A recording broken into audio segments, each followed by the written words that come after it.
बिल्कुल एक और ख्याल था मेरे दिमाग में जिससे मैंने शो की शुरुआत करनी थी। और ये गाना, ये मिली नगमा जो अभी हमने सुना, इसको सुन के बस इतनी कसर रह गई थी कि मैं ज़ारो कतार रोना शुरू कर दूं, दो वजूहात से।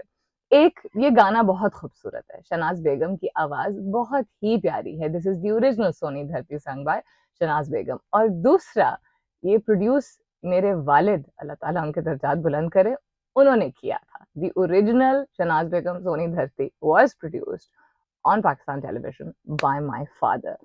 So it got me very, very nostalgic और बिल्कुल फोकस, अब सलमीन फोकस, मैं साथ साथ गा भी रही थी और साथ साथ सुन भी रही थी और बाबा को याद भी कर रही थी। And I think it's very important, जो भी मुझे और बात कर रही थी वो I think it's very important to realise, इसी को कहते हैं ना इन द मोमेंट रहना एंड चीजों को चेरिश करना। परसों बात हो रही थी किसी से, फैमिली में किसी से बात हो रही थी, एंड आई सेड देखें, समझाना बुजुर्गों के लिए, हमारे बुजुर्गों के लिए बहुत मुश्किल हो जाता है। हम समझते हैं ना कि हमारे वालदेन में से कोई चला जाता है तो it's very painful for us, जिस भी उम्र में हो, we are never really prepared. हम कह तो देते हैं जाना सबने, लेकिन हमारे बड़ों के लिए और भी ज्यादा मुश्किल होता है जब उनके भाई बहन रिश्तेदार जो है वो जाना शुरू हो जाते हैं, बिकॉज वो एक, उनकी जो एक कंपेनियनशिप है, उनकी पूरी जिंदगी वो रिफ्लेक्ट कर रहे होते हैं उस चीज पे।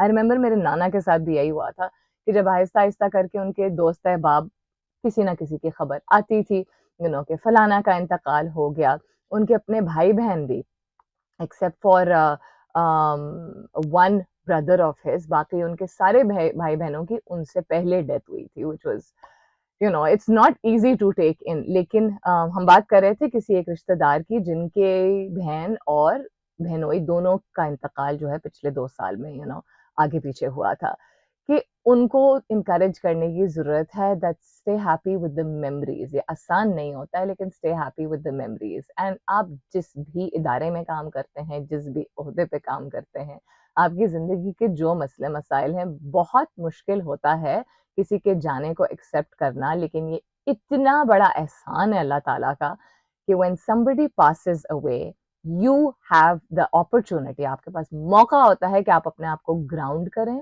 और जो छोटी छोटी चीजें जिनमें हम उलझ जाते हैं उनको जाने दें, अपने सिस्टम से निकाल दें, उनको सर पे ना सवार करें। जितने लम्हे आप खुशी से गुजार सकते हैं गुजारने की कोशिश कीजिए। और ये मैं वो शख्स जो कि जिसने I have seen my share of everything, whether it's health, whether it's finances, whether it's losing a parent, whether it's other serious traumas also, which I may not talk about publicly like any other person। लेकिन आपके पास choice है, आप, मुश्किल बहुत है लेकिन आपके पास choice है that you turn things around।